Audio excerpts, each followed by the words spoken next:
Hello and welcome back to another Space Engineers showcase video.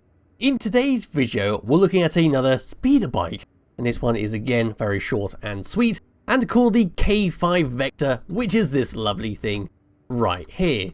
So this is a small little atmospheric only ship which you can just use as transportation, or like me you can use it on a racetrack and send it around and see how well it handles. It has no weapons, but you could easily fit some on. It's primarily powered by batteries, so you will need to recharge it eventually, and it does have a few little cool things which you can do when we're in the cockpit. Pressing F10 and finding the speeder bike in the spawn menu, there it is. This thing is only 92 small blocks, using no DLCs, no scripts, no subgrids, and no mods. So what we're going to do is have a quick look around the outside, and then we'll fly it around the track for a little bit, and that will be that. If you are interested in the track itself, it's called the Tatooine Race track. There'll be a link to it in the description below. It's very nice, but it can be a bit of a problem when voxels start to pop in and out in front of you when traveling at high speeds.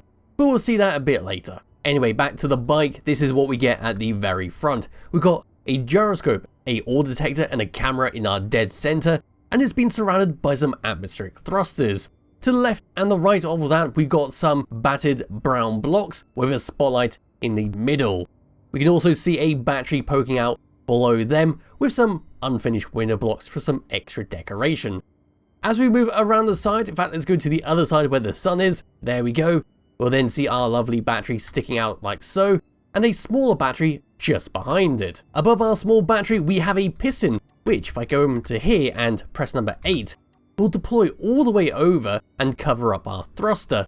Now that is not going to be an issue whatsoever because technically the piston arm is not there, so there's not going to be any random destruction when trying to go backwards. But this is basically to seal you in and to also make your screen look a lot more fancier when that one pulls across. Let's just go ahead and put that all the way back for the moment. So yes, that's just a random piece of decoration which works very well. As we move along, we can see we've got ourselves a small control seat, which is how we're going to fly this thing. And right next to us, we've got a giant atmospheric thruster, which if you're not careful is going to suck you in and blend you up nice and proper. Yes, just below there, even more atmospheric thrusters. We've got a small blinking white light there. Then coming across onto the side, another atmospheric thruster with some more battered armored blocks. All the way along like so. It's such a nice skin that adds a lot of detail that the vanilla blocks sorely lacked. Anyway, coming all the way around to the back, not too much to talk about. That is just our large atmospheric thruster. If we come down and underneath, there's our blinking lights on both sides. There's our thrusters to help on the left and the right. Then we see even more lights just below our small batteries. And there's a bunch more thrusters, as well as a rotor there for some decoration. You can come up to the top and take a good look up here. So all the way up. Not too much else to talk about. We can see the top of the piston that's going to extend out into our screen. And moving along, there's the top of the other pistons. And then the back, there we go. As for the cockpit itself, we come all the way around to here. This is what we get for our view. We can see we've got an antenna block right there. An array of thrusters, which we saw underneath. And there is a piston in the middle. And that is basically it. So bringing up the HUD and coming through here, let's just go back into the character like so. This is what we get for our view. We are a bit compromised over here, so we can't really see where we're going, but luckily we do have a camera to peer straight forwards, which is going to solve that problem. Anyway, number 1 is going to be to turn on and off our thrusters. If we turn it off, we will come crashing down to the ground, and hopefully I didn't damage too much there. Number 2 is of course the camera we just talked about. Number 4 and number 5 is to attach or detach a head. If we come all the way down to here, we can attach and detach, but it doesn't currently do anything, and I'm not too sure why they're there, so I'm just going to move along. Number 7 is for our ore detector on and off, in case you do want to use this as a scout ship to go and map out some ore patches. Number 8 is of course our pistons that will extend all the way across to make sure we're nice and strapped in, and our screen is supported. And then number 8 is going to be for our lights over there, where we can turn them on and off. There we go. And as for that, that is basically it for what we can do, so it's time to fly this thing around. So going forward, we have got a nice amount of speed. We go from 0 to 100 in just a few seconds, and as you can see from the battery on the bottom right of the screen, we've got about 30 to 40 minutes of power while flying this thing around. So going along, we are nice and fast, very speedy thing to go around a race course. let's just hold up here. In fact, we'll need to do a 180 and boost forwards, and we'll do a very quick thruster test. So going forwards, you saw that we are exceptionally fast, and going backwards, we are a hell of a lot slower, because we do not have a large atmospheric thruster to push us around, so you might need to rely on the 180 in order to stop in a reasonable amount of time. Going left, and going right, we've got a fair amount of speed there. Going down, and then going up. Going up is much faster than going down. In fact, going up feels much faster than everything else. Yes, moving my mouse around, we've got a nice amount of control over this. Just a teensy bit of weight on there, but not too much to impact it. Yes, back to what I was doing around the Tatooine racetrack, and off we go.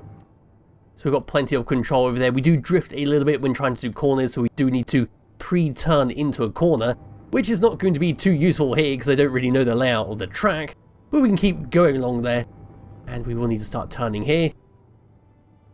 There we go. Oh, that was a close one. Should we go into the Tunnel of Doom? I'm pretty sure last time I went in here when I did a showcase with a racing vehicle, I just went splat into one of the little arms that stick out. So coming along to here, there's a little gap up there. That's very nice. We can go to the camera. Here comes the rocks that are spawning in front of us. We can look all the way forwards. Here they come. Coming out of that and going along. We're doing really well, actually. Very well. So far, so good. I'm pretty sure that was the one which caught me out when I last went around this track. We have a few more blocks there. We need to adjust ourselves. That's going to be a problem. Down and up. And out the tunnel we go. Now, I'm not too sure where to go from here, but I suppose we can just come around to there. Pretty sure that's where we're meant to go. Could use a signpost there. Yes, all the way under here. And, oh, that was a right old clonk. And we did not do any damage. I'm pretty sure we can't damage the vehicle on this world because the damage is turned off. Let's try again. Yeah, damage is turned off. But when I was testing this around a Earth-like planet in survival mode, it did a relatively good job at surviving a crash, a head-on collision, turning off the thrusters and letting it drop. Not too much damage happened. And worst case scenario is you're just going to lose something on the front or the back, and it's going to be largely fine overall to fly around and to repair up. That is pretty much it for the K-5 Vector. It's a very nice addition to the Speeder family. And there'll be a link to it in the description below if you do want to download and play around with it yourself. I've kind of ruined that now, and we're completely off the track. See if I can get back on. Yeah, I'm pretty sure you don't want to see me go all the way around this, so I'll leave it there. And that's a rocket turret. What is one of them doing out here? Yes, that is it for this video. There'll be a link to this ship in the description below, as well as a link to the racetrack if you're interested in going around. There seems to be a lot of turrets now. Anyway, thank you all for watching, and I'll be back with another video some point soon. Bye bye.